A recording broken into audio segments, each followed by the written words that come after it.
இன்றைக்கு ஒரு ஆட்சியை பற்றி சொல்ல வேண்டும் என்று சொன்னால் ஒன்றை மட்டும் நான் சொல்ல விரும்புகிறேன்.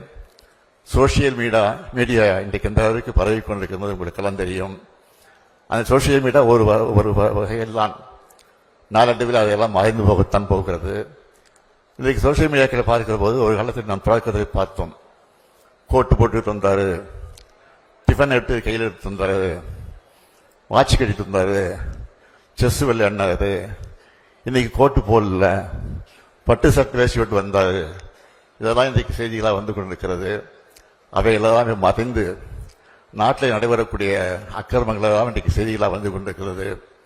நான் வேண்டுகோள் வைப்பதெல்லாம், இன்றைக்கு தமிழ்நாட்டில் முதலமைச்சராக இருக்கக்கூடிய அவரை பார்த்து நான் கேட்பதெல்லாம், தயவு செய்து இன்றைக்கு உங்களை பற்றி, உங்கள் ஆட்சியை பற்றி வரக்கூடிய செய்திகளை படியுங்கள்.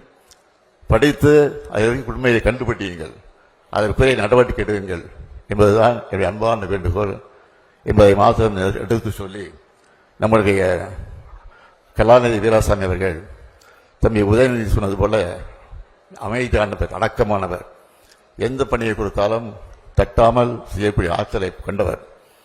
அவர் படாப்படுத்துவது இல்லாமல் அமைதியாக எந்த காரியம் செய்யக்கூடிய இருக்கக்கூடியவர். அவருக்கு நான் தினத்தினுடைய வாழ்த்துக்களை, பாராட்டுக்களை தெரிவித்து, இன்றைக்கு மணக்கோலம் கொண்டிருக்கக்கூடிய மணமக்கள் எல்லா வகையிலும் சிறப்புகளை பெற்று புரட்சி கவிஞர் பாவேந்தர் பாரதிதாசன் சொல்லி இருக்கக்கூடிய வீட்டிற்கு விளக்காக, நாட்டிற்கு தொன்றாக இருந்து வாழுங்கள், வாழுங்கள், வாழுங்கள் என வாழ்த்தி விடைபெறுகிறேன். நன்றி, வணக்கம்.